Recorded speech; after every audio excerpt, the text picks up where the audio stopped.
Baik, selamat malam, Bapak, Ibu, Saudara-saudari. Kita berjumpa di pengajaran pendalaman materi tentang latihan rohani pada sesi yang ketiga. Pada malam hari ini, saya membantu Bapak Ibu untuk mendalami tema yang ketiga, yaitu pencobaan dan pengendalian diri. Sebagai pengantar, saya menunjukkan kisah cerita yang terjadi yang kemudian ditulis dalam eh, surat para Bapa Padang Gurun, Apotek Mata Patrum. Kisah tentang Abo Pomen dan Antonius Abbas. Yang pertama soal eh, kisah tentang Aba Pomen. Dia dikenal karena kebijaksanaan dan ketenangannya. Karena dia adalah seorang pertapa, maka tentu ya, kebijaksanaan dan ketenangan itu lahir dari praktek keheningan, ya, praktek ketaatan dan praktek kerendahan hati.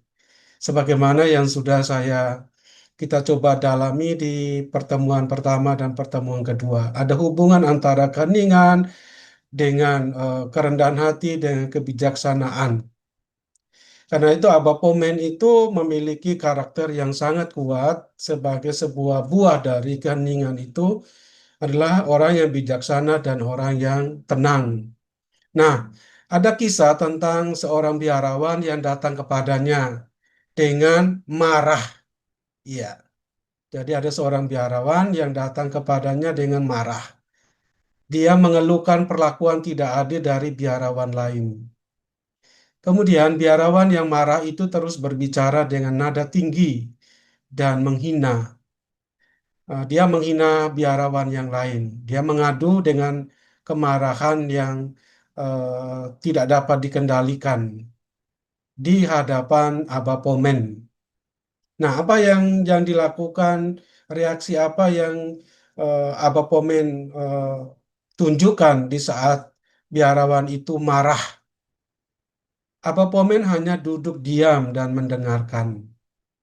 Kemudian dengan mata menatap ke bawah, ke tanah. Ya, jadi tenang, kemudian dia hanya mendengarkan.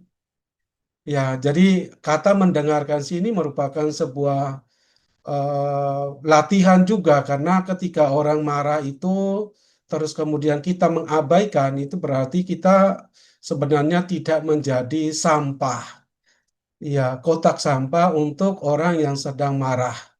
Maka di sini dikatakan ditulis dalam Apotek Mata Patrum, meskipun dalam nada kemarahan yang sulit dikendalikan oleh biarawan itu, Aba Pomen duduk diam mendengarkan. Nah, ini penting. Duduk diam mendengarkan. Jadi, eh, pencobaan dan pengendalian diri itu akan berhubungan erat dengan latihan keheningan, latihan ketaatan, dan lain sebagainya. Dan ini nampak ketika dia berhadapan dengan sesama biarawan yang marah. Yang dia lakukan adalah duduk diam mendengarkan. Kemudian dengan mata menatap ke tanah. Nah, dikisahkan bahwa setelah biarawan itu selesai melampiaskan amarahnya, Bapak Ibu, sampai selesai orang itu melampiaskan amarahnya. Jadi Abah Pome itu duduk dia menatap ke bawah sambil menunggu kapan itu biarawan yang marah itu selesai melampiaskan amarahnya. Jadi dia tidak mengabaikan juga tidak mempersoalkan, dia duduk diam sampai si biarawan itu selesai melampiaskan amarahnya.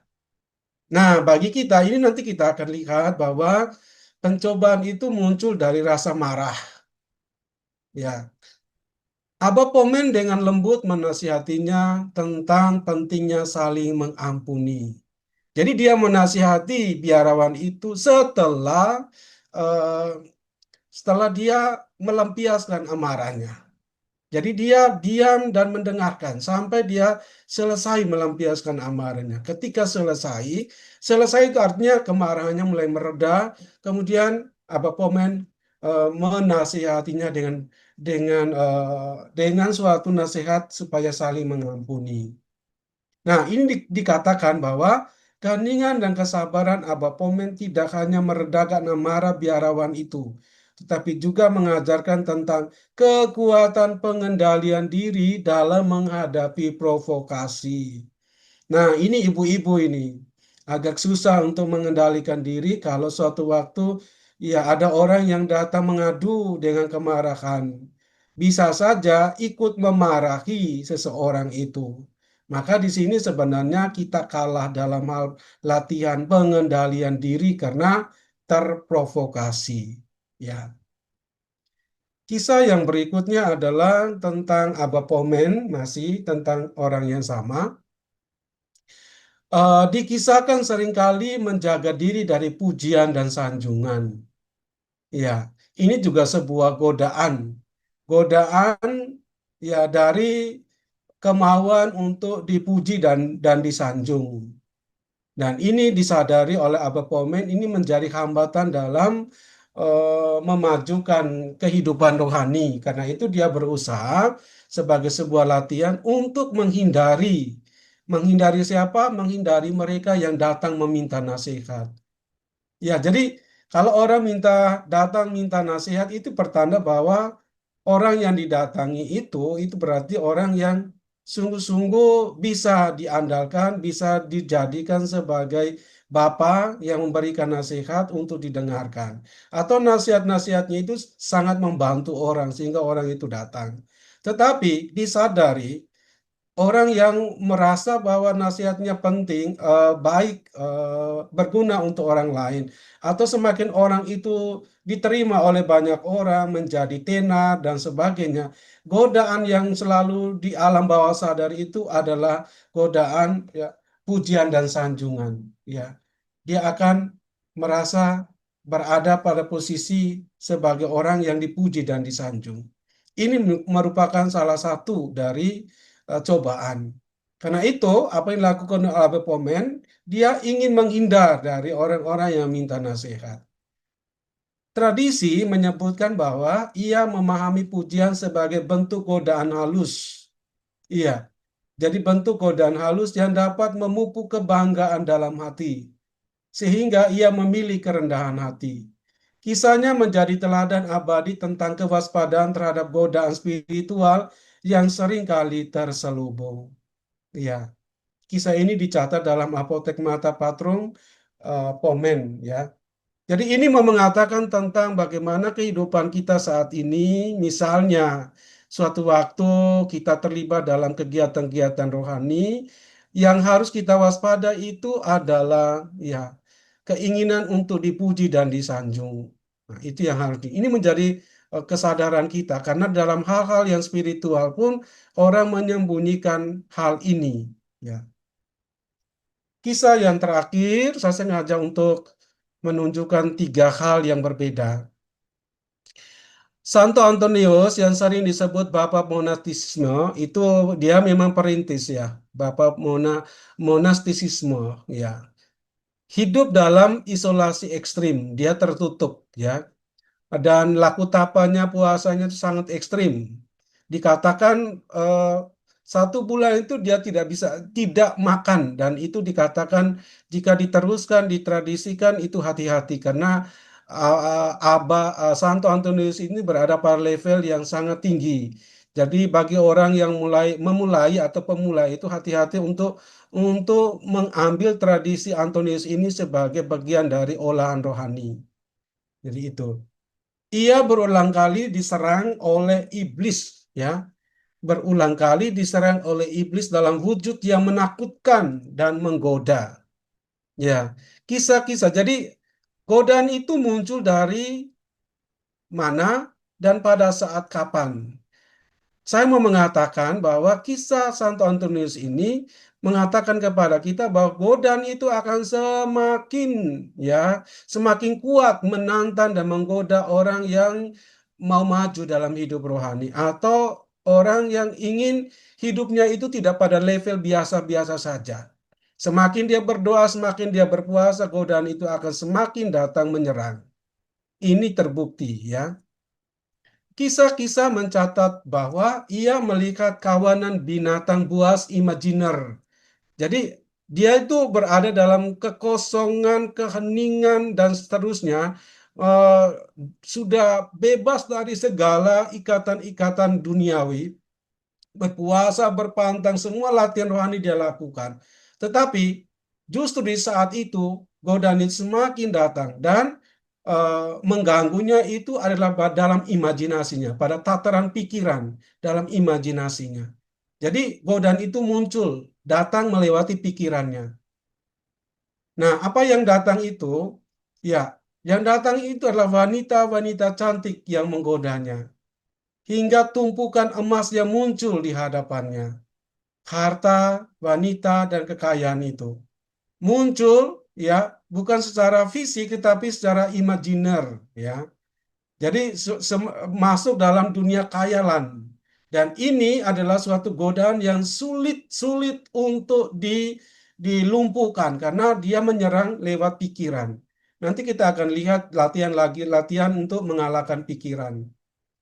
Ya, kalau secara fisik kita bisa menghindar godaan itu, misalnya emas dan sebagainya. Tapi otak kita ini selalu, ya, akan dipakai sebagai eh, tempat yang akan dipakai oleh setan untuk menyerang dan melumpuhkan kita. Ya, perincian pertempuran spiritual ini banyak ditemukan dalam Vita Antonii, kehidupan Antonius. Jadi kisah tadi, kisah yang saya katakan tadi itu tertulis dalam Vita Antonii atau kehidupan Antonius yang ditulis oleh Santo Athanasius dari Alexandria. Ya. Tradisi menyebutkan bahwa Antonius tidak pernah gentar. Setiap kali godaan muncul, ia akan meresponnya dengan doa yang lebih intens, puasa yang lebih ketat, dan keyakinan teguh pada Kristus. Dalam catatan disebutkan bahwa bahkan setelah mengalami serangan fisik, iblis yang membuatnya terbaring nyaris mati, ia bangkit kembali, memperkuat imannya dan mengusir mereka dengan tekad yang tak tergoyahkan. Ini ditulis dalam Athanasius dalam buku Vita Antoni bab 8. Baik, itu kisah, tiga kisah. Saya mau menampilkan ada dimensi godaan, ya, dalam praktek Abba Pomen dan Antonius. Sekarang coba kita lihat praktek pengendalian diri melawan pencobaan. Ya, pertama, pengendalian makanan. Itu berarti jelas godaannya adalah, ya, makanan, kerakusan. Mereka membatasi asupan makanan hingga batas minimum yang diperlukan untuk bertahan hidup. Ya, jadi makan untuk bisa hidup, bukan hidup untuk makan. Ya. Beberapa dari mereka puasa selama berhari-hari, hanya meminum air. Ketika mereka makan, mereka tidak pernah makan sampai kenyang. Makanan menjadi ujian terbesar karena tubuh terus-menerus menginginkan lebih banyak nutrisi. Oke. Yang kedua, pengendalian tidur. Mereka tidur sangat sedikit, seringkali hanya 3 sampai 4 jam per malam. Ya, tidur yang sehat itu adalah 8 jam. Ya. Tapi praktek tidur ini sebagai sebuah latihan rohani dilakukan oleh para bapak padang gurun pada zaman abad 3 sampai 5 itu adalah 3 sampai 4 jam saja. Beberapa dari mereka tidur sambil duduk atau bersandar pada dinding gua untuk menghindari kenyamanan berlebihan. Ketika rasa kantuk menyerang di siang hari, mereka memaksa diri tetap terjaga untuk berdoa atau bekerja dengan tangan mereka. Iya, jadi mereka hanya tidur malam hari, siang hari mereka tidak tidur, tidak istirahat. Berikutnya, pengendalian emosi. Mereka belajar menahan amarah, frustrasi, dan kesedihan yang muncul karena kehidupan yang keras. Coba ini berkaitan langsung dengan style of life-nya mereka, gaya hidup mereka yang keras itu. Kalau orang tidak serius, kalau orang tidak bertahan dalam keadaan praktek hidup yang sekeras itu, maka akan jatuh kepada godaan amarah, frustrasi, dan kesedihan. Ya. Ketika badai pasir melanda atau cuaca ekstrim menghantam mereka, mereka tidak mengeluh atau marah. Mereka menerima setiap kesulitan sebagai bagian dari latihan spiritual untuk mendekatkan diri kepada Tuhan. Yang keempat, rutinitas harian yang ketat. Mereka bangun pada jam yang sama setiap hari tanpa alarm atau pengingat eksternal. Tubuh mereka sudah terlatih mengikuti ritme alam padang gurun. Setiap aktivitas dilakukan pada waktu yang telah ditentukan. Mulai berdoa, bekerja, makan, dan tidur. Semuanya mengikuti jadwal yang tidak berubah selama bertahun-tahun. Iya. Kelima, melawan keinginan fisik. Mereka menahan diri dari kenyamanan fisik seperti pakaian yang lembut, tempat tidur yang empuk, atau makanan yang lezat. Tubuh mereka seringkali sakit dan lelah, namun mereka tidak mencari pengobatan atau istirahat berlebihan. Setiap rasa sakit diterima sebagai bagian dari proses penyucian diri. Keenam, mengatasi godaan mental. Mereka berjuang melawan pikiran-pikiran yang mengganggu, kenangan akan kehidupan lama, fantasi tentang makanan enak, atau keinginan untuk menyerah. Ketika pikiran negatif muncul, mereka langsung mengalihkannya dengan doa atau pekerjaan fisik yang membutuhkan konsentrasi penuh. Oke, baik itu ada 6 ya bentuk-bentuk pengendalian diri ya. Sekarang saya coba untuk melihat eh, tentang hubungan antara pencobaan dan pengendalian. Dua sisi mata koin. Bapak-bapak dan gurun memandang pengendalian diri dan pencobaan sebagai dua sisi mata koin yang tak terpisahkan dalam peperangan spiritual. Mereka memahami bahwa pencobaan bukan sekadar godaan eksternal, ya. Jadi pencobaan itu tidak hanya godaan eksternal, melainkan juga bersumber. Nah, bersumber dari dalam diri manusia sendiri, yaitu dari hasrat-hasrat dan pikiran-pikiran yang menyimpang. Ya. Jadi ada dua itu ya. Jadi bentuk godaan itu eksternal dan juga internal. Ya. Nah, Evagrius Ponticus mengembangkan analisis mendalam tentang 8 pikiran jahat. Ya, jadi ini berkaitan dengan dari dalam, ya, yaitu godaan yang muncul karena setan itu menggunakan pikiran manusia untuk menarik manusia ya sesuai dengan keinginannya atau mengaburkan tujuan perjalanan rohani manusia, yaitu berjumpa dan bersatu dengan Tuhan. Nah, 8 pikiran jahat itu dikategorikan yang pertama kerakusan, kemudian percabulan, ketiga ketamakan, yang keempat kesedihan, kelima kemarahan, keenam kemalasan spiritual, ketujuh kesombongan, dan yang kedelapan keangkuhan. Dari ajaran ini, logismoi ini kemudian dalam katekismus Gereja Katolik ini menjadi sebuah eh, apa ya, dosa-dosa yang sumber yang melahirkan dosa. Ya. Karena itu Aba Arsenius mengatakan begini tentang godaan yang berasal dari pikiran. Jadilah sadar akan pikiran-pikiranmu dan berhati-hatilah terhadap musuh. Ketika kamu bekerja dengan tanganmu, berdoalah dengan hatimu. Waspadalah seperti prajurit yang baik. Jadi ini, mengapa orang harus waspada? Mengapa ketika orang bekerja, orang harus ya dalam semangat berdoa dan kontemplatif? Nanti kita akan jelaskan di pertemuan yang terakhir tentang doa dan kontemplasi. Ya, semuanya ada hubungan. Mengapa orang harus berdoa? Karena pencobaan itu selalu datang bahkan ketika orang sedang melakukan aktivitas. Bahkan ketika orang berdoa, godaan itu, pikiran itu akan datang. Ya, oke.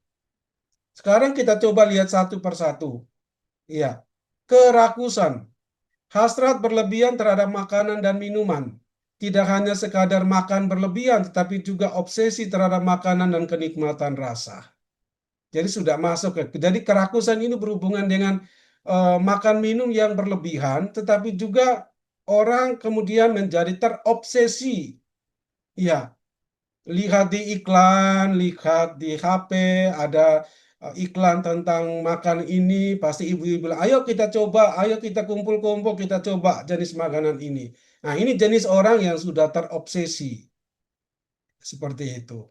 Ini adalah godaan, maka melihat iklan lalu ingin untuk ke sana itu adalah praktek di mana kita tidak tahan terhadap godaan dan cobaan. Padahal kalau tidak makan sesuatu yang kita obsesikan itu juga tidak mati. Ya, oke. Karena itu, Abba Isidorus mengatakan puasa adalah kendali bagi pertapa. Yang kedua, percabulan. Hasrat seksual yang tidak teratur termasuk pikiran-pikiran, imajinasi, dan keinginan yang tidak sesuai dengan kemurnian hidup. Ya, dalam Injil kita kita dengar bahwa orang itu dikatakan memandang perempuan dengan keinginan itu sudah masuk kategori ya cabul. Jadi dosa itu bukan hanya tindakan, tetapi juga adalah pikiran. Dan percabulan itu selalu datang dari pikiran. Ya, ada imajinasi-imajinasi seksual dan dosa-dosa yang berkaitan imajinasi seksual itu banyak sekali. Silakan dicari tindakan-tindakan seksual yang lahir dari pikiran dan imajinasi seksual.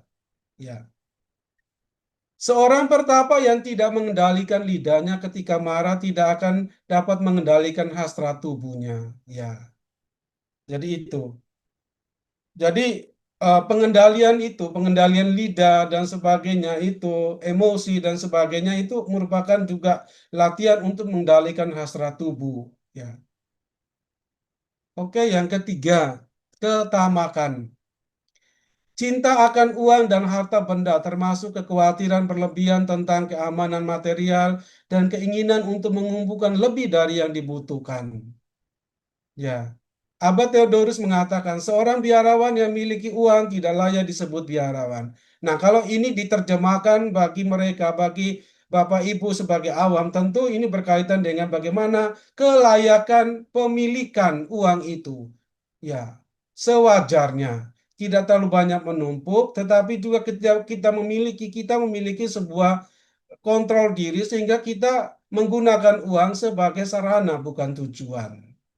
Seperti itu. Keempat, kesedihan. Kesedihan duniawi yang mengarah pada keputusasaan, berbeda dengan kesedihan ilahi yang mengarah pada pertobatan. Sering muncul ketika keinginan duniawi tidak terpenuhi. Ya, misalnya sedih karena ya mau tur ke Eropa tapi uangnya tidak cukup. Sedih karena ya apa yang saya inginkan tidak terpenuhi dan seterusnya. Nah, ini godaan. Karena itu Abba Serapion mengatakan begini, jangan bersedih jika jatuh, tetapi bangkitlah dengan semangat dan bertobatlah. Ya, jadi kesedihan-kesedihan itu akan membawa manusia pada kemunduran.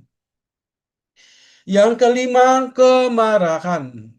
Emosi marah yang tidak terkendali, misalnya dendam dan kebencian yang mengganggu ketenangan jiwa dan merusak hubungan dengan sesama.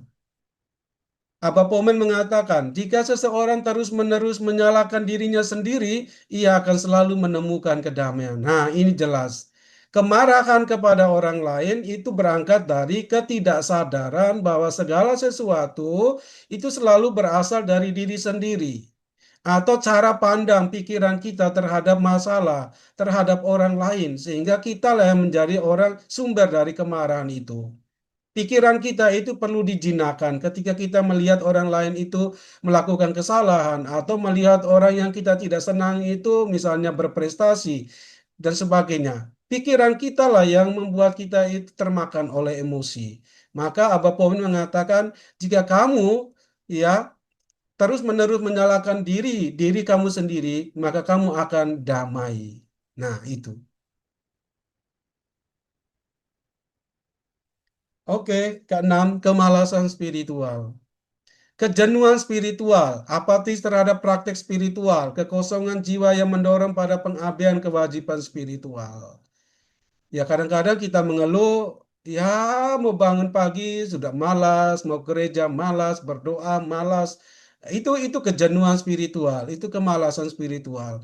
Dan kalau sudah berakar kuat dalam hal ini kemalasan, terlalu kompromistis terhadap kemalasan ini, maka setan godaan itu akan sangat cepat dengan sederhana atau dengan sekecil apapun itu membuat manusia bisa jatuh karena dia tidak memiliki kekuatan spiritual, ya, kekuatan spiritual. Contoh Santo Antonius tadi dalam ceritanya, semakin godaan itu datang, semakin dia tekun berdoa, semakin kuat godaan itu, dan dia melawannya itu dengan semakin berdoa.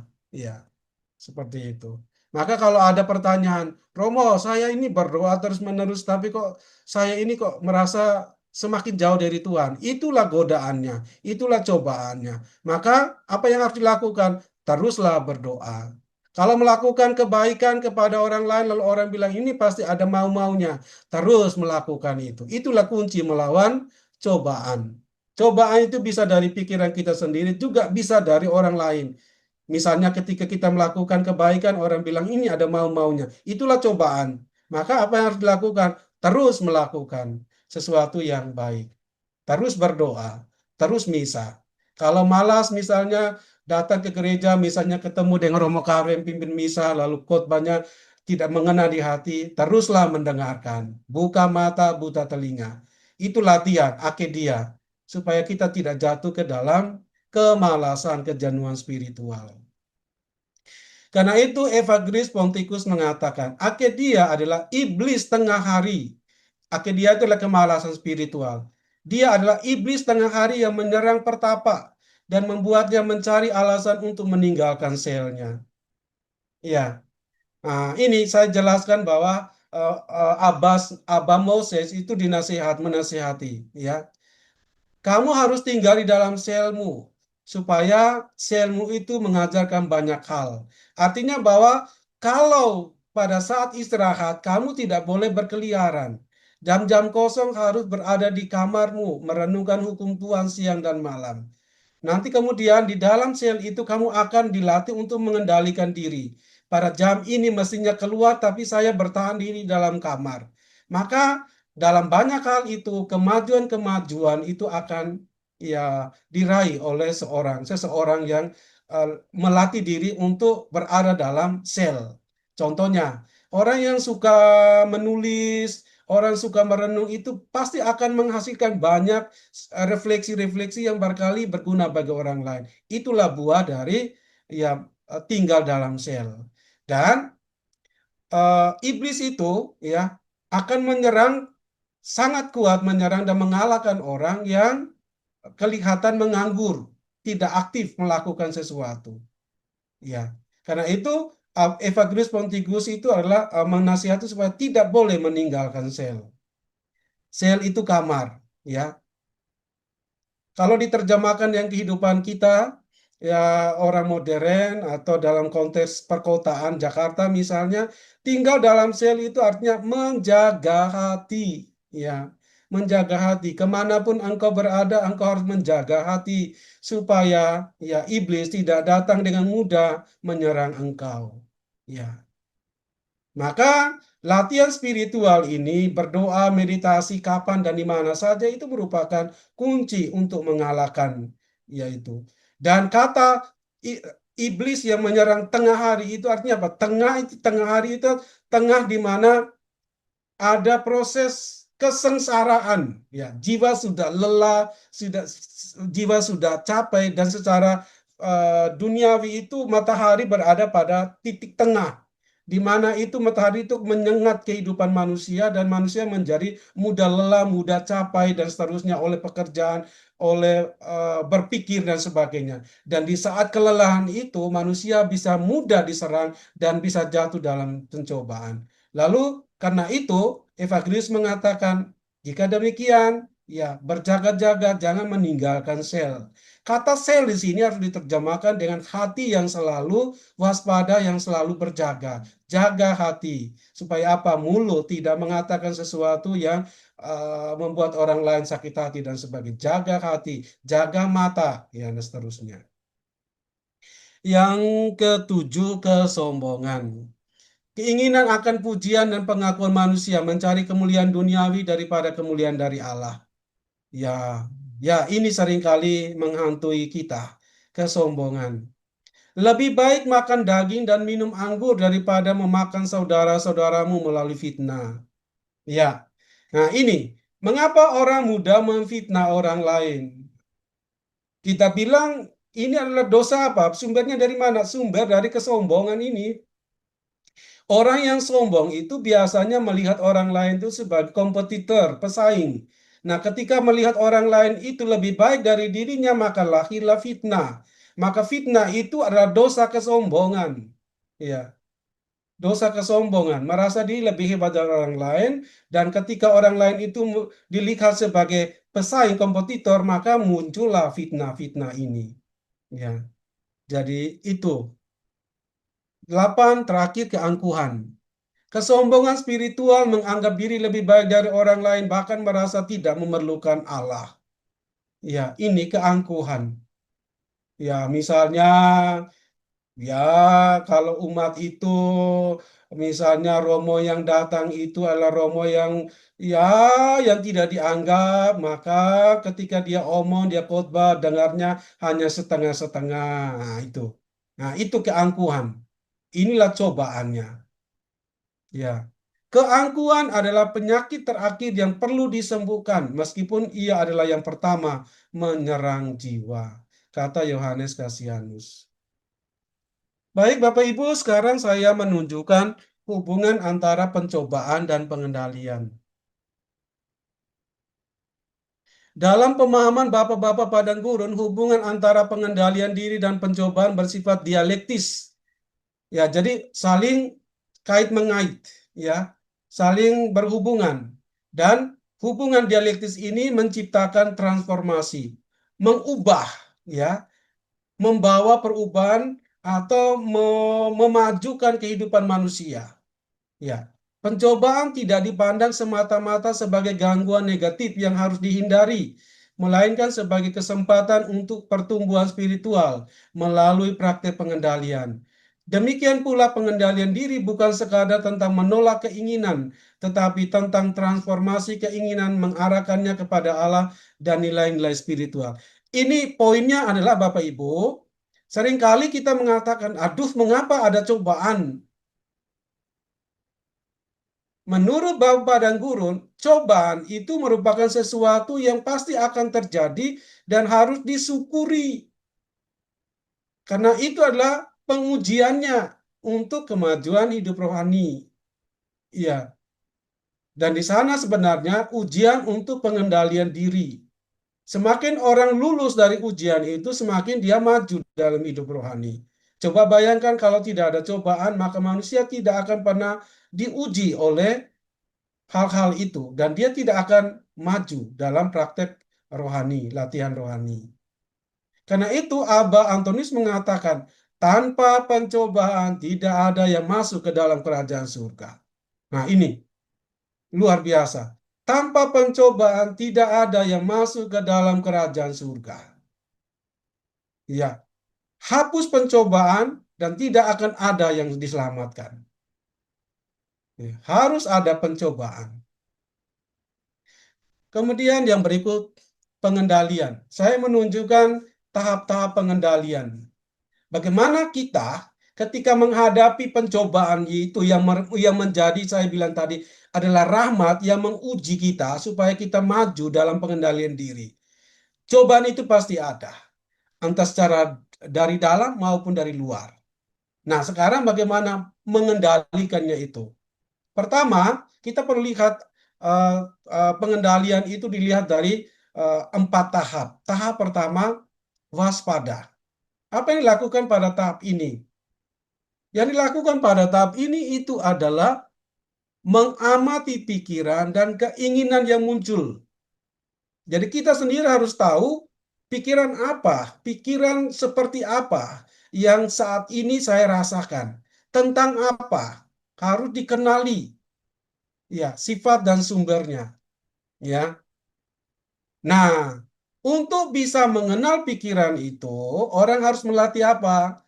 Jelas, harus hening, harus diam, melatih mengheningkan diri, dan seterusnya. Karena keheningan itu artinya kita masuk ke dalam pikiran kita sendiri, ke dalam rumah kita sendiri, ke diri kita sendiri. Semakin hening, orang semakin sadar tentang pikiran dan keinginan.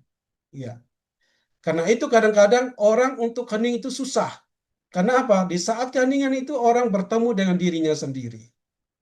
Karena itu untuk waspada, jelas ya, untuk pengendalian diri, untuk tahan dalam cobaan, orang harus waspada. Supaya bisa waspada, orang harus hening.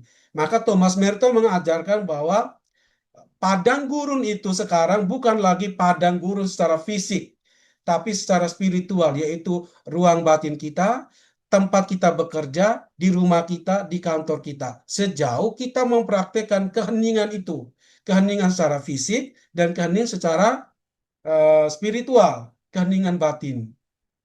Ya, karena itu Abba Pilemon mengatakan begini, waspadalah seperti seorang penjaga yang berdiri di pintu gerbang hati, memeriksa pikiran yang masuk dan keluar. Jadi kita ini adalah penjaga terhadap diri kita sendiri, yang memeriksa pikiran apa yang saat ini menghantui dan menguasai saya. Itu dulu tahap pertama, kenali pikiran. Terus yang kedua, setelah kita mengenali pikiran, kita melakukan perlawanan awal. Perlawanan awal, apa itu? Ya, segera menolak pikiran jahat saat pertama kali muncul, sebelum berkembang menjadi hasrat. Jangan biarkan matahari terbenam dalam amarahmu, dan jangan biarkan pikiran jahat menginap dalam dirimu. Bahwa dia datang, iya, karena itu cobaan. Cobaan itu tidak bisa ditolak oleh manusia. Tidak bisa tidak ada, karena dia pasti ada. Kan ada roh jahat dan roh baik, ada setan. Tuhan Yesus pun dibawa oleh ya roh jahat setan itu. Apalagi kita manusia. Dia pasti ada. Tetapi meskipun dia ada, kita harus punya kekuatan untuk menolak. Dan perlawanan awal yang dikatakan oleh Bapak dan Guru itu adalah setiap kali godaan pikiran itu muncul, tolak. Ya, tolak itu artinya apa? Tidak masuk di dalam proses berpikir, tawar menawar. Oh iya, ini bagus ini. Mulai lanjutkan oleh pikiran. Terus, akhirnya kita menjadi membangun sebuah hasrat, keinginan. Contoh saja, ketika misalnya dalam waktu misa kita diminta untuk menonaktifkan HP, ya. Nah, pikiran itu selalu datang, godaan itu muncul. Waduh, ya, waduh, tadi saya lupa, ya, menitipkan sesuatu. Coba saya telepon, ya. Saya coba WA, lalu kemudian ambil HP, lalu ketik. Sementara itu misalnya sedang konsentrasi, ya, momen-momen yang mestinya kita harus lepas dari semua hal-hal duniawi dan lebih mengkhususkan diri dengan Tuhan. Tetapi karena pikiran itu sudah kita ikuti, ya, hati kita sudah dirasuk oleh pikiran itu dan kita mau ya menambahkan, menambah eh, berpikirnya, godaan itu datang lalu kita ingin bekerja sama dengan pikiran itu, maka terjadilah itu. Ya, jadi setiap kali muncul pikiran langsung ditolak, jangan direspon, jangan kemudian tawar-menawar, ya, dan seterusnya.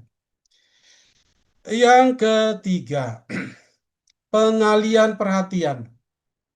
Mengalihkan pikiran dari godaan ke hal-hal spiritual, yaitu misalnya doa, baca ayat kitab suci, kerja tangan.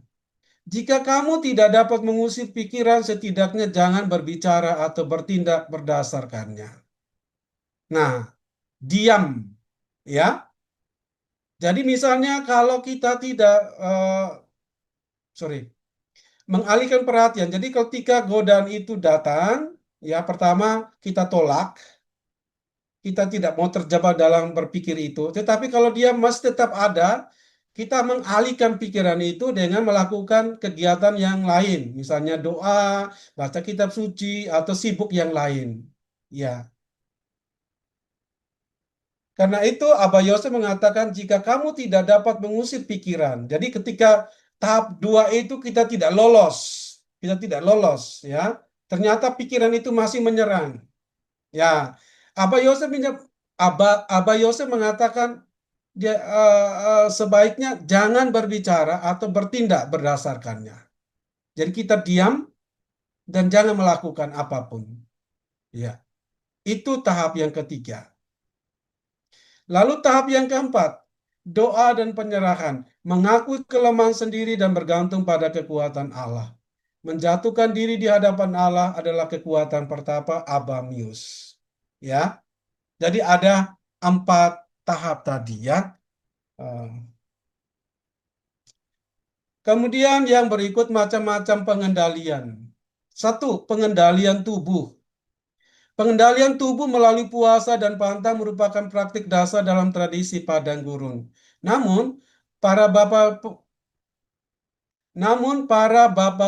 bapak padang gurun menekankan moderasi dan kebijaksanaan. Apa itu moderasi?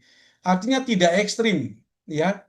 Kita diajarkan bukan untuk membunuh tubuh, ya, tetapi untuk membunuh nafsu. Jadi artinya tetap makan, tetapi kita tidak kompromi dengan nafsu, ketamakan. Ya, ingin makan yang enak atau makan yang istilahnya hanya memuaskan, ya, nafsu.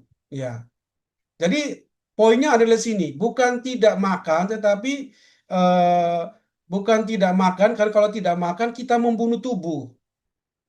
Iya, tetapi kita harus mengatur keinginan kita supaya dengan tidak mengikuti keinginan untuk makan yang enak atau yang istilahnya yang mewah, ya, kita sebenarnya berhasil dalam membunuh nafsu.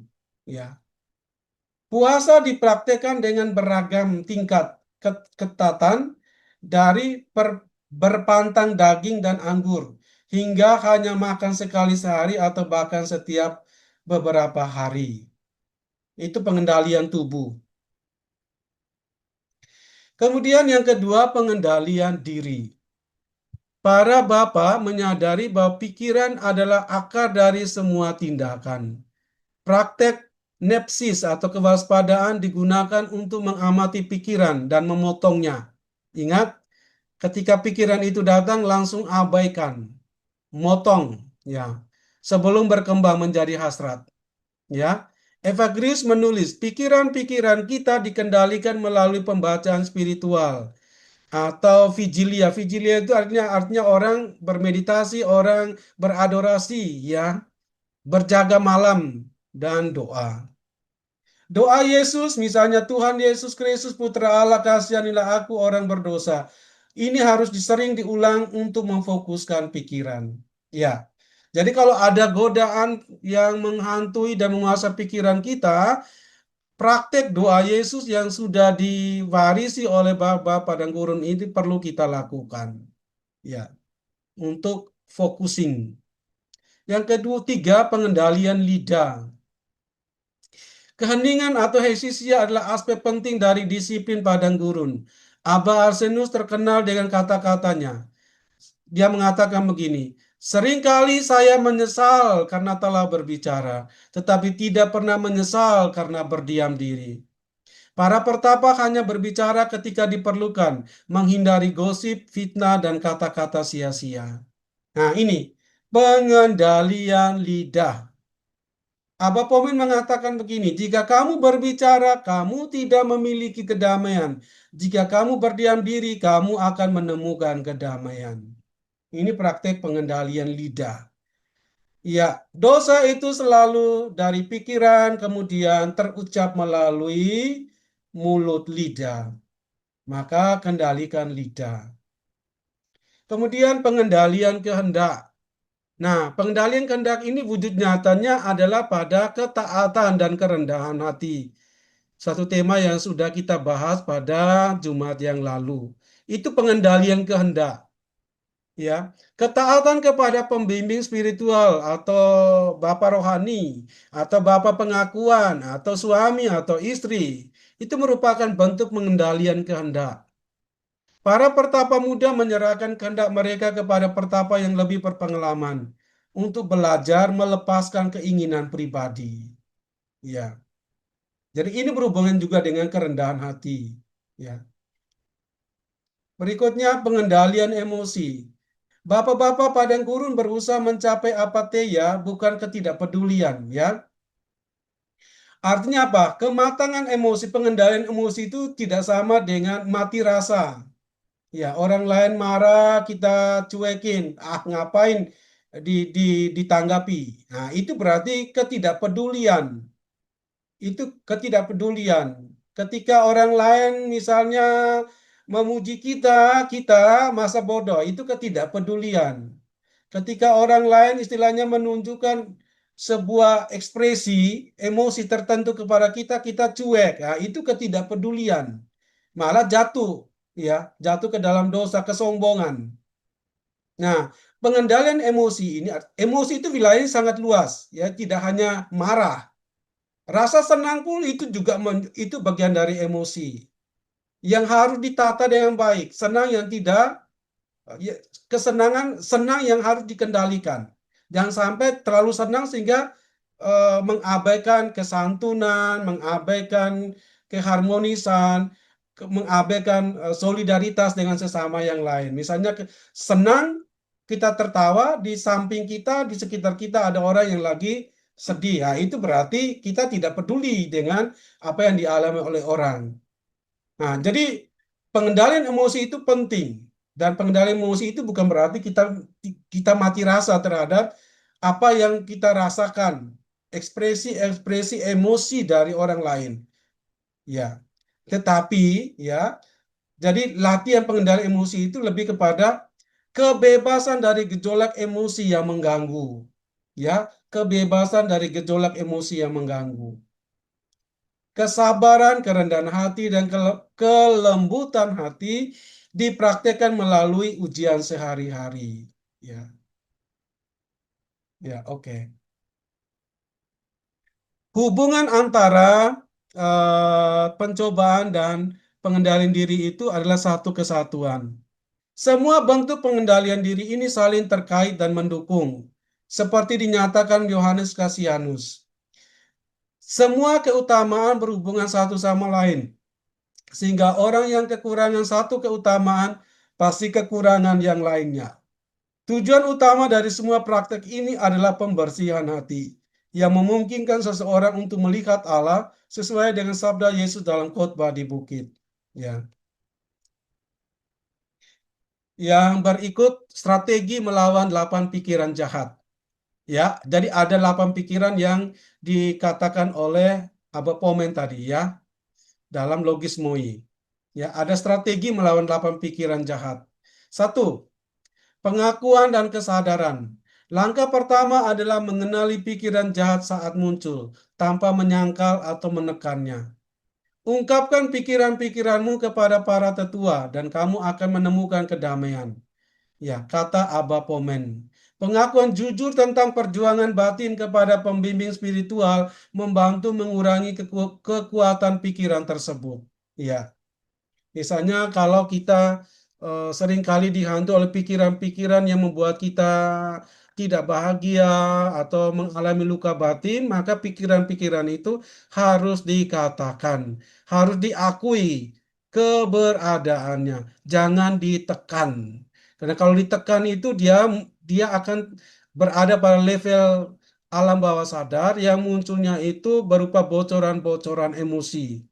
Maka harus diakui dan disadari dia ada. Dan supaya itu menjadi sesuatu yang bisa dibantu oleh orang lain, kita perlu jujur mengatakan kepada orang yang kita yakin bahwa dia bisa membantu kita. Ya, supaya saluran sesuatu yang kita pikiran yang memunculkan emosi itu bisa punya saluran untuk bisa keluar dari pikiran-pikiran itu. Ya. Yang kedua, Melawan dengan ayat kitab suci. Para pertapa menghafalkan ayat-ayat kitab suci untuk digunakan sebagai pedang roh. Melawan pikiran jahat, meniru teladan Kristus yang menggunakan kitab suci untuk melawan pencobaan di padang gurun. Simpan firman Allah dalam hatimu dan tidak ada pikiran jahat yang dapat tinggal di dalamnya, kata Abba Makarius. Ini strategi ya. Ketiga, doa pendek dan nama Yesus. Ya, ini strategi yang ketiga. Kalau godaan itu datang menguasai, apa yang dilakukan? Doa pendek atau doa Yesus. Pengulangan doa pendek terutama doa Yesus. Tuhan Yesus Kristus Putra Allah, kasihanilah aku orang berdosa. Atau lebih pendek lagi, Tuhan Yesus. Ya, itu digunakan untuk mengalihkan pikiran dari godaan dan berfokus pada Allah. Nama Yesus menghancurkan semua kekuatan musuh, kata Abba Barsanupius. Strategi yang keempat, pengalian perhatian yang bijaksana. Alih-alih berjuang langsung melawan pikiran yang kuat daripada berjuang langsung melawan pikiran yang kuat, ya, para pertapa sering mengalihkan perhatian mereka pada aktivitas yang bermanfaat, yaitu kerja tangan, pelayanan, atau pembacaan spiritual. Ya, kalau kita sudah sibuk melakukan sesuatu, maka tidak ada waktu kita untuk bisa kompromi dengan pikiran-pikiran yang jahat. Ya, karena itu jangan menganggur. Orang yang menganggur itu akan jatuh ke dalam dosa. Jika kamu tidak dapat mengusik pikiran, setidaknya jangan berbicara atau bertindak berdasarkannya. Sudah saya kutip tadi pada tahap yang ke 1, 2, 3, 4 dari pengendalian diri. Itu tentang strateginya. Jadi strateginya ada 4, ya. Sekarang saya menghubungkan dengan pencobaan dan pengendalian diri pada zaman ini, atau bagaimana pencobaan dan pengendalian yang dilakukan, dipraktekkan oleh bapak-bapak padang gurun ini berbicara kepada kita sesuai dengan konteks kehidupan kita saat ini. Saya memunculkan beberapa isu. Satu, tentang kecanduan digital. Ketergantungan pada perangkat digital, media sosial, dan konten online menciptakan siklus dopamin, semacam terbius yang mirip dengan kecanduan zat. Para bapak padang gurun akan mengenali ini sebagai bentuk baru dari kerakusan, hasrat yang tidak pernah terpuaskan. Yang kedua, distraksi konstan, seperti notifikasi, email, dan media sosial menciptakan budaya distraksi gangguan terus-menerus yang menghalangi keheningan dan refleksi.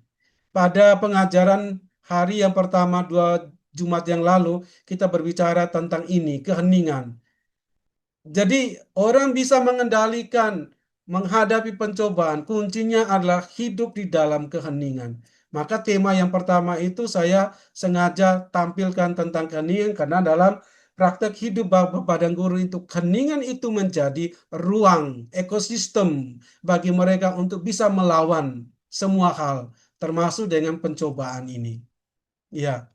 Karena itu, kalau kalau itu berbicara dengan kita pada zaman ini, maka sebenarnya berhubungan dengan gangguan-gangguan dari media sosial yang membuat kita selalu asik dengan dunia itu, dengan keasikan distraksi konstan yang mengganggu kita. Ya, para pertapa akan melihat ini sebagai tantangan terhadap keheningan yang mereka cari. Ya. Yang kedua, yang ketiga, kesombongan virtual.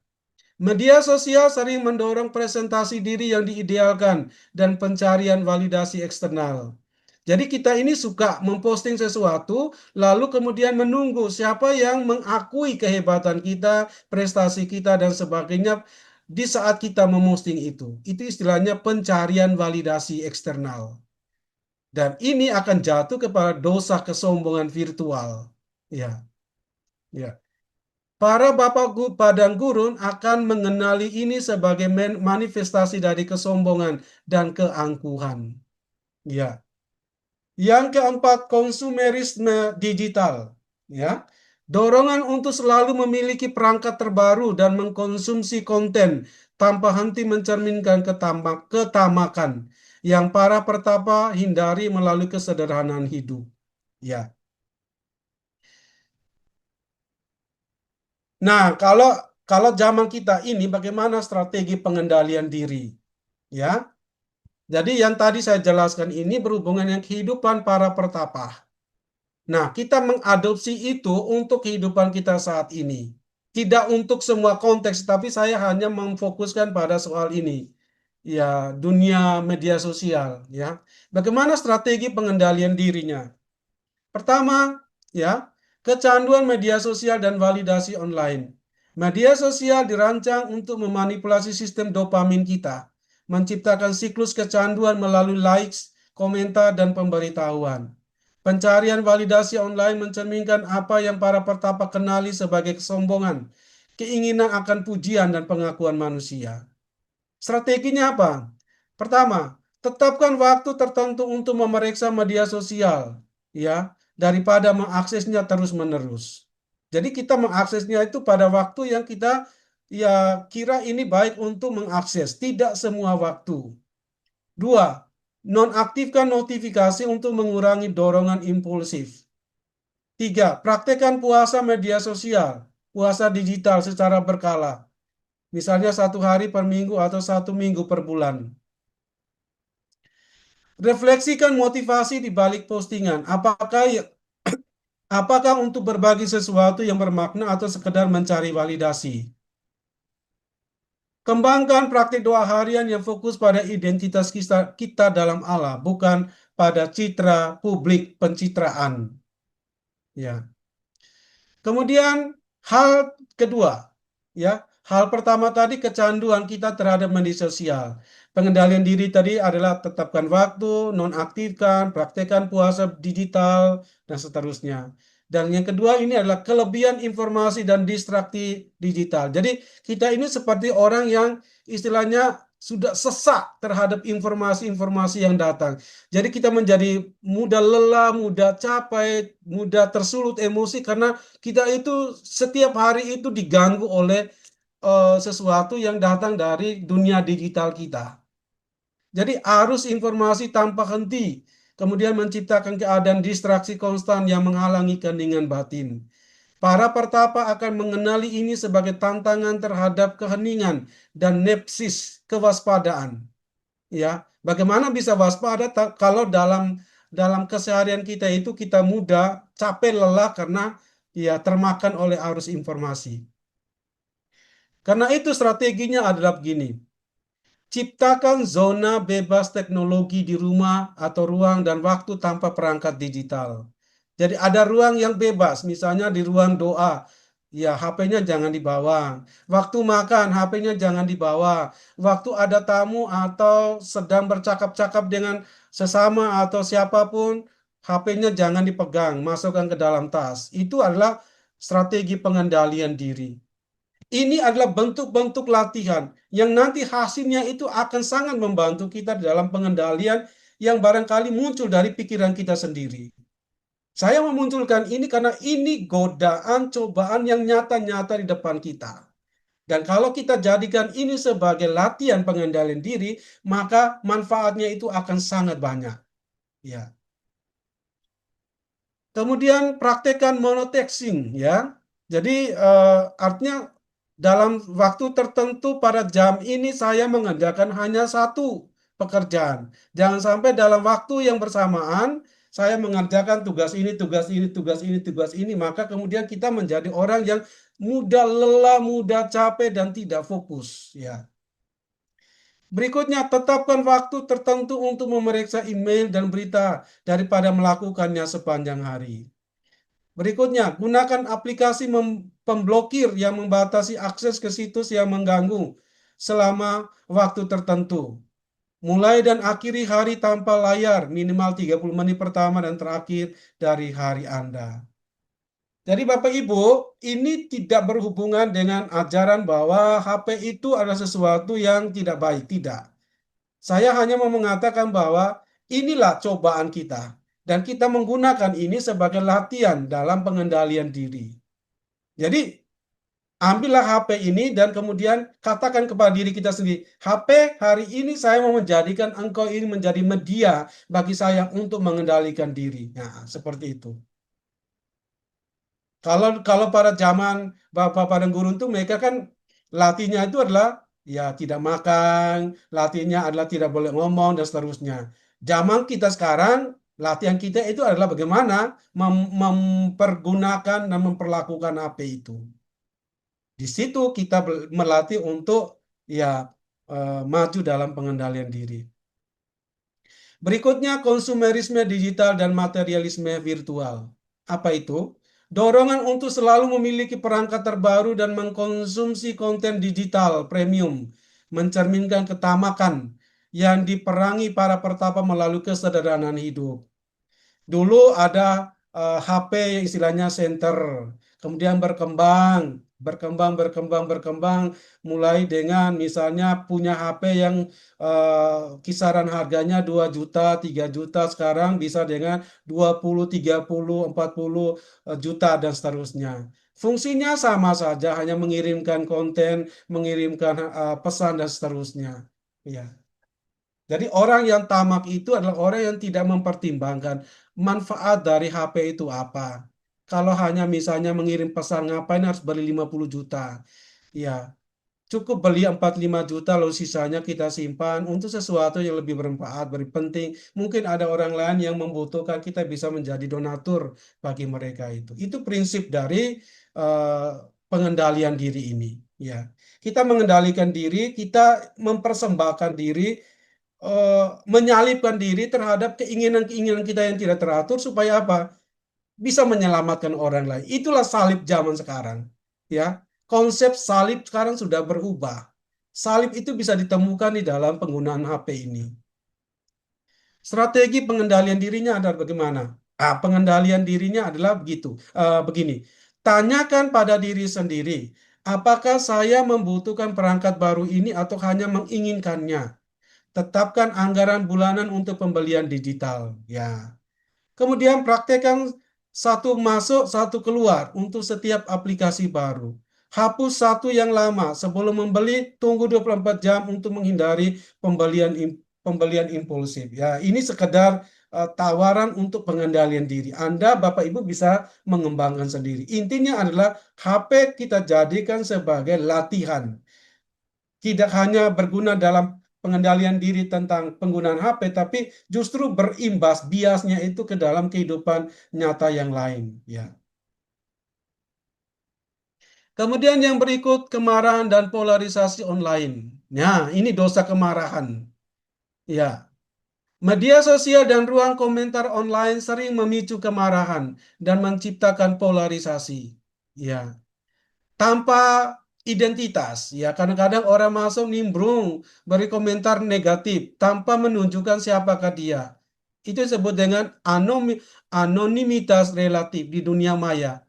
Dapat mengurangi hambatan moral yang biasanya membatasi perilaku agresif kita.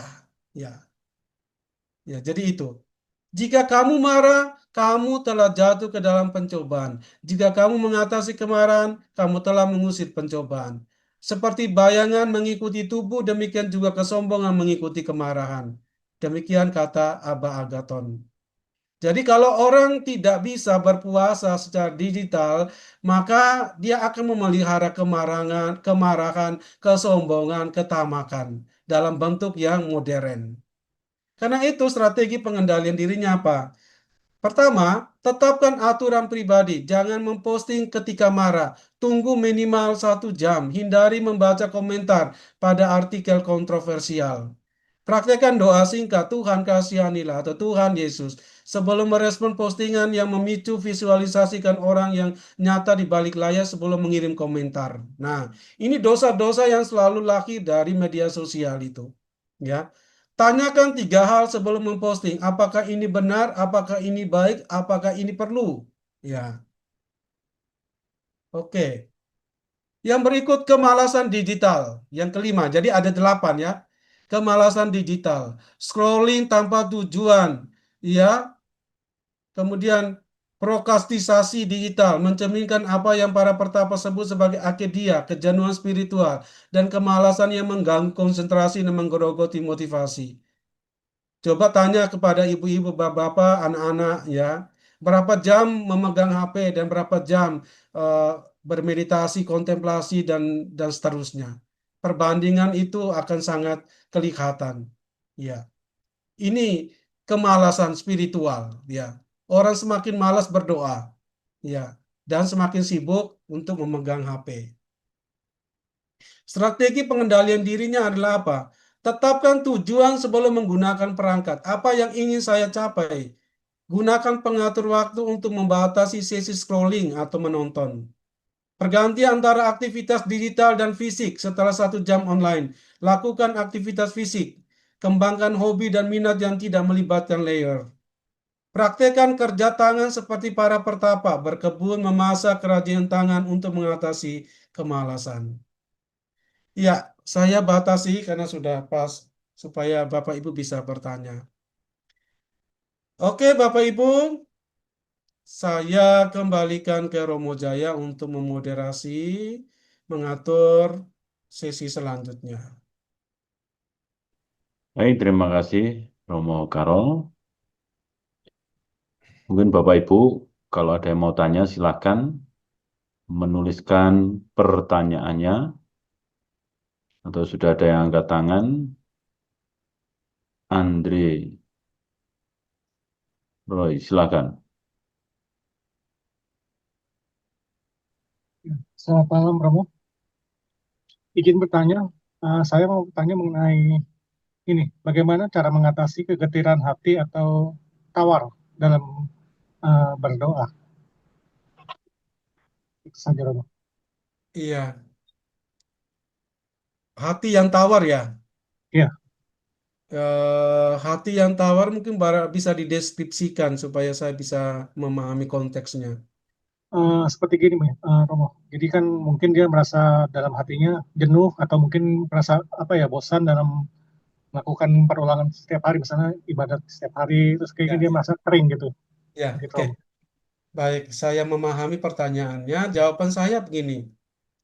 Eh, Hal yang perlu kita garis bawahi dari penjelasan-penjelasan saya tadi, yang saya kutip dari Apotek Mata Ajaran Bapak Padang Gurun itu adalah cobaan itu merupakan hal yang pasti ada.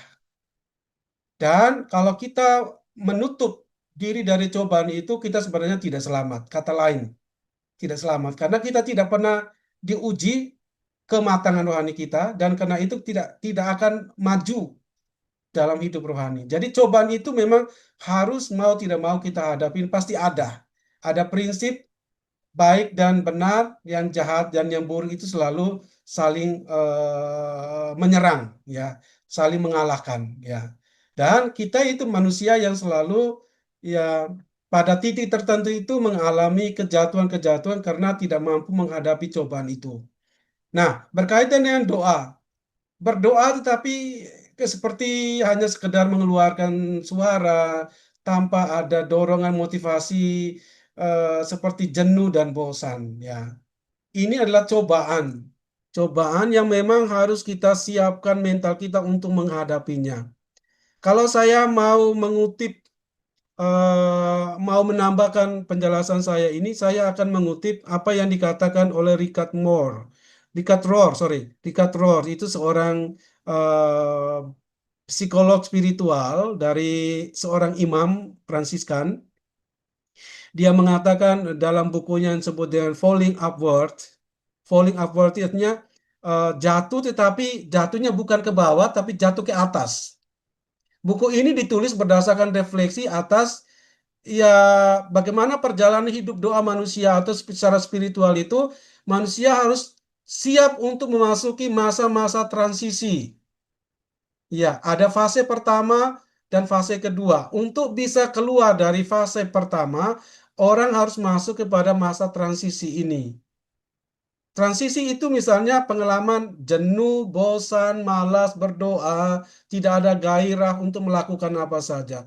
Itu adalah pengalaman-pengalaman yang berada pada tahap transisi. Pengalaman yang mau tidak mau orang harus hadapi. Ya, orang harus mengalaminya itu. Nah, supaya jatuhnya tidak ke bawah, tapi jatuhnya ke atas, orang harus menyiapkan mental.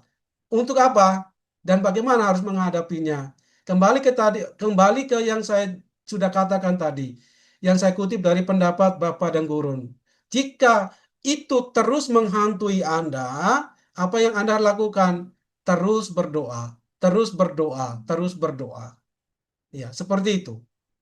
Jadi kalau ditanya bagaimana triknya untuk mengatasi perasaan tawar hati, ada kejenuhan kemalasan saat doa, ya jawabannya adalah terus berdoa. Kemudian ditambahkan dengan strategi pengendalian diri. Jika ada pikiran-pikiran yang mengalihkan kita dari supaya tidak berdoa, langsung jangan kompromi, hilangkan pikiran itu. Ya, hilangkan pikiran itu. Terus kemudian tahap yang ketiga adalah terus melakukan berdoa. Ini ini tentang berdoa. Tapi kalau misalnya kita bekerja, lalu kita malas untuk bekerja, iya, kita harus terus melakukan, terus bekerja. Itu ada tahap pertama, tahap dua, tahap ketiga. Tahap pertama itu muncul pikiran disadari, kita sadari. Yang kedua, perlawanan awal, ya. Kita tidak kompromi dengan pikiran itu. Kalau kalaupun masih ada pikiran itu, kita melawannya dengan melakukan apa yang istilahnya berlawan dengan yang digoda itu.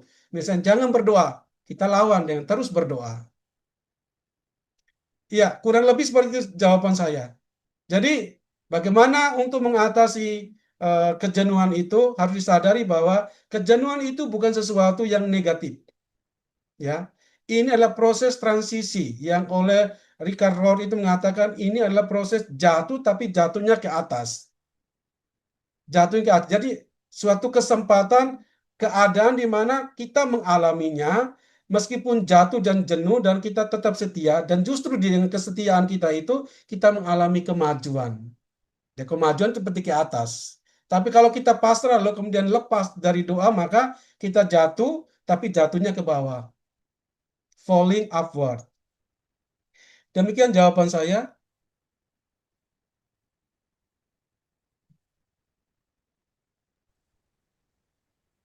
Baik, terima kasih. Sebelum dilanjutkan, mungkin ada beberapa pengumuman. Pengumuman yang pertama, Rabu depan, tanggal 24 September, kita akan berleksio divina bersama dengan Romo Ari Pawarto dengan merenungkan Lukas bab 16 ayat 19 sampai dengan 31. Jam 19.45 sampai 21.00. Kemudian pertemuan keempat dari 4 latihan rohani tradisi Padang Gurun ini akan diadakan pada tanggal 26 September 2025 dengan tema doa dan kontemplasi. Kemudian bagi Bapak Ibu yang ingin berpartisipasi untuk mendukung karya Carmelite Center Jakarta, silakan bisa transfer ke rekening yang tercantum itu atau scan QR code yang ada di sebelah kiri. Itu saja untuk pengumuman, dan berikutnya ada pertanyaan dari MS Riana. Pencobaan nomor 5, apa yang harus dilakukan pada saat kita melihat ada orang yang berbuat salah tetapi kita tidak jatuh pada dosa? Silakan. Ya, kemarahan ya maksudnya ya. Ketika melihat orang lain melakukan kesalahan, kita tidak jatuh ke dalam dosa kemarahan. Nah, sesuai dengan kutipan yang saya munculkan dalam slide tadi itu, kutipan dari Abba Pomen, dia mengatakan begini, jika seseorang terus-menerus menyalahkan dirinya, sorry, jika seseorang terus-menerus menyalahkan dirinya sendiri, ia akan selalu menemukan kedamaian.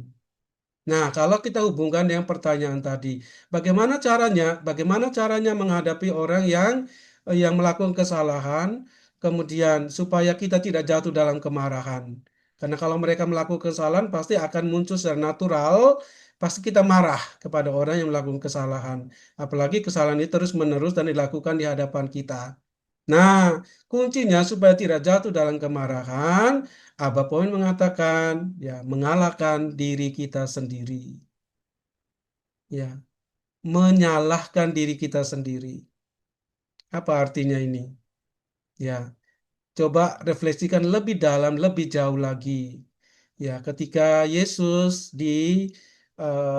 datangi oleh ya orang-orang yang menangkap perempuan yang berbuat zina, lalu mengadu, kemudian meminta supaya perempuan ini dilempari dengan batu. Lalu Yesus mengatakan, siapa yang tidak berdosa, dialah yang pertama melempar perempuan ini dengan batu. Nah, perkataan Yesus ini, saya sungguh sangat yakin ini kemudian diterjemahkan oleh Abba Pomen ini dengan mengatakan tadi, jika seseorang terus-menerus menyalahkan dirinya sendiri, ia akan selalu menemukan kedamaian. Kedamaian itu diperoleh dari apa? Tidak mudah tersulut oleh kemarahan. Nah, supaya tidak marah, orang harus memposisikan diri sebagai ya orang yang juga barangkali melakukan kesalahan. Mungkin tidak dalam hal itu, tetapi dalam hal yang lain juga sering kali jatuh dalam kesalahan dan dosa. Jadi memposisikan diri sebagai bagian dari orang yang akan dimarahi, orang yang sebenarnya yang pantas kita marahi. Tapi kita memposisikan diri adalah kita adalah bagian dari orang-orang seperti itu yang juga sering kali jatuh dalam kesalahan dan dosa. Ya. Yang kedua, kalimat yang dikatakan oleh Apomen ini merupakan sebuah kalimat yang menyadarkan kita tentang pengontrolan diri. Ya, menyalahkan diri kita sendiri itu lebih pertama daripada menyalahkan orang lain. Itu kontrol diri. Jadi apapun kesalahan yang dilakukan oleh orang lain, kontrol diri untuk tidak mengatasnamai siapapun hak yang diberikan kepada kita untuk memarah orang lain. Kita tidak menggunakan hak itu karena kita mau belajar untuk mengendalikan kemarahan itu. Jadi prinsip menyalahkan diri sendiri itu merupakan sebuah, selain kita sadar bahwa kita itu bagian dari manusia yang juga sering kali melakukan kesalahan, tapi juga ini adalah nasihat untuk mengontrol diri, tidak mudah jatuh ke dalam penghakiman-penghakiman. Siapakah engkau sehingga engkau mau menghakimi orang lain? Ya, keluarkan balok dari matamu, ya, supaya bisa melihat itu serpihan di mata sesamamu. Ya, seperti itu. Ya, itu jawaban saya. Baik, terima kasih. Berikutnya dari Anastasia. Zaman sekarang medsos banyak dipakai sebagai alat cari uang, membuat konten jadi pekerjaan. Bagaimana tanggapan tentang hal ini? Silakan. Oke. Tadi saya mau menjelaskan, menghubungkan bahwa media sosial, HP dan seterusnya itu ya bukan tidak baik, ya tidak, justru dia itu bermanfaat untuk zaman kita sekarang. Tetapi tindakan kita atau bagaimana kita memperlakukan HP itu yang membuat kita jatuh ke dalam 8 dosa itu, itulah yang harus kita usahakan supaya kita eh, tidak jatuh ke dalam praktek ya penggunaan HP yang tidak membuat kita maju dalam hidup rohani. Ya, seperti itu. Ya, pembuatan konten dan sebagainya juga harus dipertanyakan. Apakah konten itu konten yang membuat kita semakin mengejar validasi sosial, pengakuan orang lain, atau konten yang membantu orang lain untuk semakin lebih hidup lebih baik dan kita semakin tahu mengendalikan diri dalam hal menekan kesombongan, mengatur kesombongan kita, belajar untuk rendah hati dan seterusnya. Jadi HP itu bukan sesuatu yang tidak baik, tetapi cara kita memperlakukannya dan dampak-dampak yang datang dari konten-konten itu yang kita tidak di luar kendali kita dan rencana kita, maka itu yang harus diwaspadai. Seperti itu menurut saya. Baik, berikutnya dari Agnes. Belum jelas tentang perbedaan antara kesombongan dan keangkuhan. Oke, sebentar saya lihat dulu kesombongan dan keangkuhan ya. Kesombongan, keinginan akan pujian dan pengakuan manusia, mencari kemuliaan duniawi daripada kemuliaan dari Allah. Ya, jadi kesombongan itu adalah orang yang istilahnya memposisikan diri lebih baik, lebih hebat dari orang lain. Ya, jadi itu. Jadi keinginan akan pujian. Dia melakukan segala sesuatu tetapi didorong oleh motivasi untuk mendapatkan pujian. Itu kesombongan. Sedangkan keangkuhan itu adalah yang berkaitan dengan merasa tidak memerlukan sesuatu, tidak memerlukan orang lain, tidak memerlukan Tuhan dan sebagainya. Jadi menganggap dia tidak membutuhkan. Dia tidak membutuhkan orang lain, tidak membutuhkan Tuhan. Dia bisa menghidupi dirinya sendiri, dia bisa menemukan tujuan hidupnya sendiri tanpa harus mengikatkan diri dalam relasi kerjasama dengan orang lain. Itu keangkuhan. Dia tidak akan menganggap orang lain itu sebagai teman seperjalanan. Ya, itu keangkuhan. Ya, demikian penjelasan tambahan. Baik, kemudian dari Risna ada dua pertanyaan. Yang pertama, bagaimana cara iblis masuk dan menggoda dalam imajiner manusia atau tatanan pikiran? Ataukah sebenarnya itu hanya permainan pikiran sendiri yang tidak terkendali? Lalu yang kedua, apakah lebih baik tidak terlibat dalam kegiatan rohani jika itu bisa membuat jatuh dalam dosa kesombongan karena pujian dan sanjungan? Bagaimana jika itu adalah tugas dan tanggung jawab dalam pelayanan? Silakan.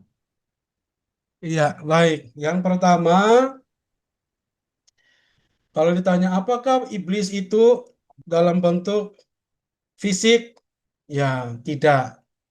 Ya, iblis itu adalah kekuatan yang menggerakkan seseorang untuk ya melawan Allah. Kita ingat kisah penciptaan, kisah manusia pertama jatuh ke dalam dosa. Satu kekuatan yang mempengaruhi. Jadi kalau kita bilang apa kekuatan itu adalah kekuatan yang dari luar? Iya. Apa kekuatan itu mempengaruhi pikiran? Iya. Seperti itu. Atau mungkin hanya pikiran manusia saja? Ya, tidak. Ya, kekuatan itu datang dari kekuatan luar diri manusia mempengaruhi pikiran manusia ke arah yang berlawanan dengan kehendak baik. Ya, berlawanan dengan kehendak Tuhan. Nah, untuk bisa melawannya itu adalah ya pertama itu adalah sadar, terbuka, menyadari pikiran apa yang sekarang saya rasakan. Setiap pikiran yang buruk itu selalu datang dari kekuatan lain dari diri manusia itu sendiri. Seperti itu menurut saya. Dan praktek-praktek logis semua itu selalu mengidentifikasi bahwa ada kekuatan yang dari luar dan ada kekuatan dari dalam. Dan kekuatan-kekuatan itu dipakai ya oleh kekuatan yang disebut dengan setan itu. Ya, makanan ya, makanan yang lezat yang selalu diinginkan itu bisa dijadikan oleh kekuatan lain itu sebagai sesuatu yang harus dikejar dan diraih dan dimakan ya. Maka pertanyaan siapa yang mengubah pikiran itu sehingga kita misalnya terobsesi dengan makanan yang enak ya. Ya, itu adalah kerjasama antara pikiran kita dengan kekuatan lain itu yang disebut dengan setan itu. Oke, eh, untuk lebih mendalami ini mungkin saya anjurkan baca kitab Ayub ya, kitab Ayub. Ya. Ayub itu orang yang saleh, tetapi suatu waktu setan itu datang kepada Tuhan lalu kemudian berdiskusi untuk menguji kesalehan Ayub itu. Lalu Tuhan Allah mengizinkan setan itu menguji kesalehan Ayub dengan ya penyakit-penyakit lalu kemudian bencana-bencana yang dihadapi oleh Ayub. Lalu kemudian Ayub menjawab. Pada akhirnya dia tetap taat kepada Tuhan dan mengalahkan setan itu dengan mengutip ya kitab suci ya.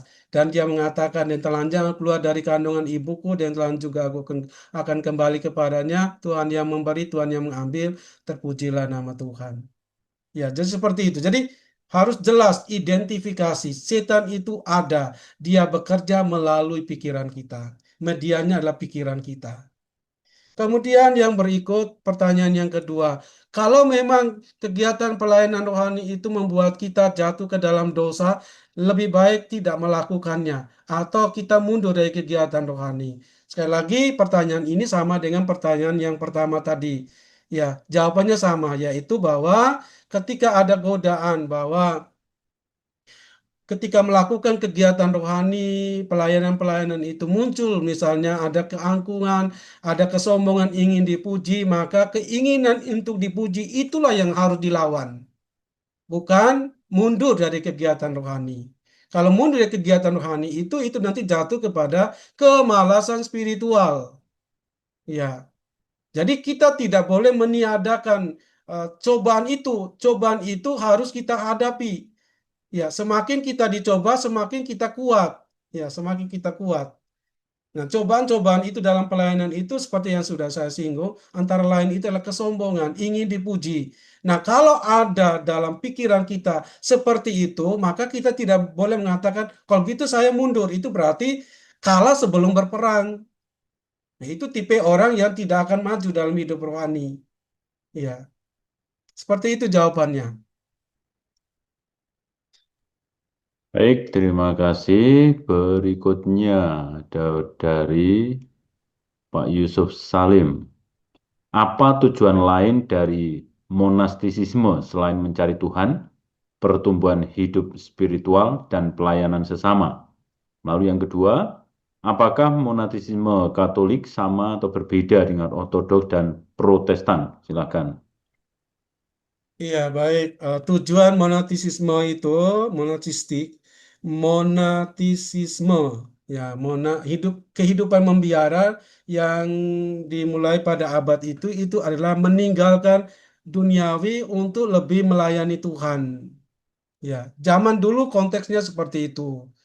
Jadi mereka meninggalkan keluarga, meninggalkan hidup duniawi, hiruk pikuk sibuk, kesibukan duniawi untuk pergi ke suatu tempat supaya di sana mereka lebih fokus melayani Tuhan dalam keheningan. Seperti itu.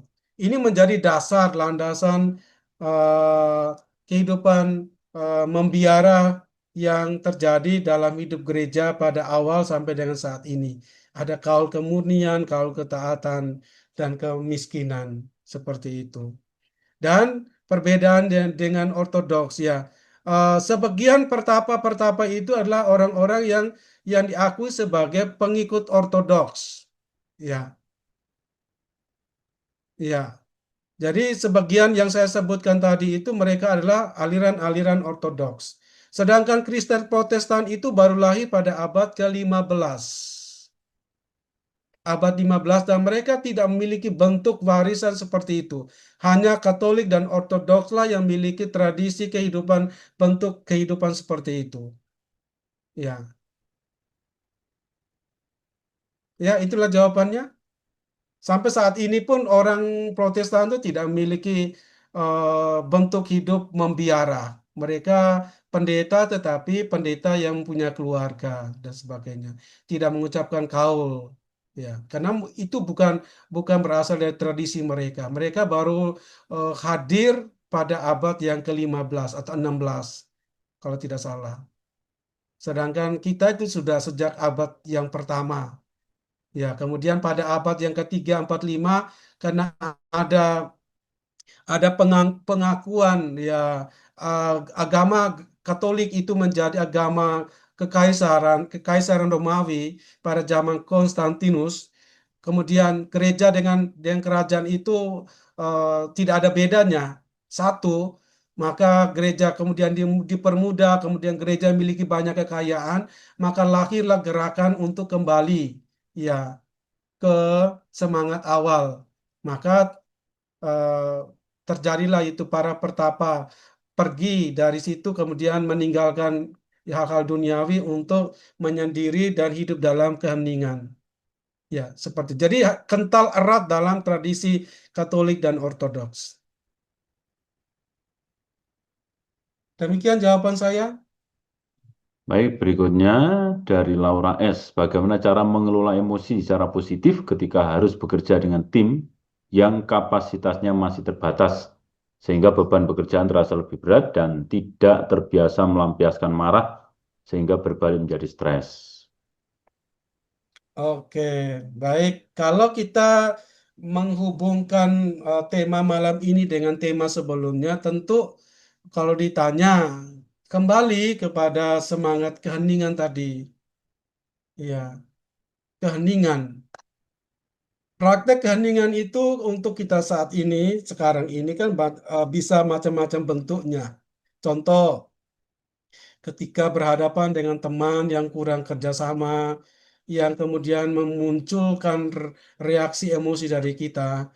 Jika orang benar-benar mempraktekkan dan sudah melatih keheningan itu sebagai bagian dari style of life-nya, maka dia akan dibantu oleh keheningan itu untuk mengendalikan diri. Tuh. Kemudian ditambah dengan kerendahan hati yang diperoleh dari praktek ketaatan. Ya. Kita bukan segala-galanya, ada orang lain.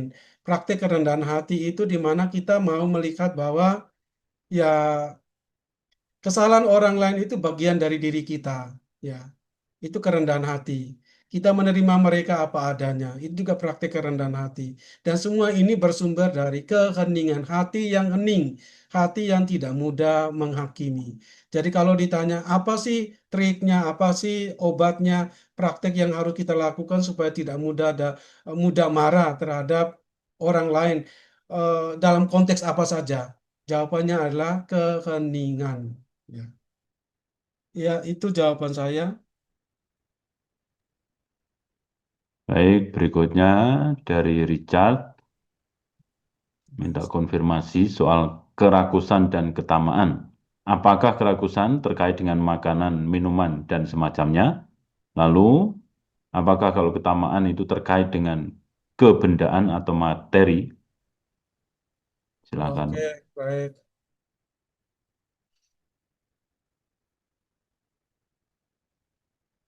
Iya, kerakusan saya baca coba di slide saya. Kerakusan adalah hasrat berlebihan terhadap makanan dan minuman. Tidak hanya sekadar makan berlebihan, tapi juga obsesi terhadap makanan dan kenikmatan rasa. Jadi rakus ya berkaitan dengan makanan dan minuman yang sulit dikendalikan.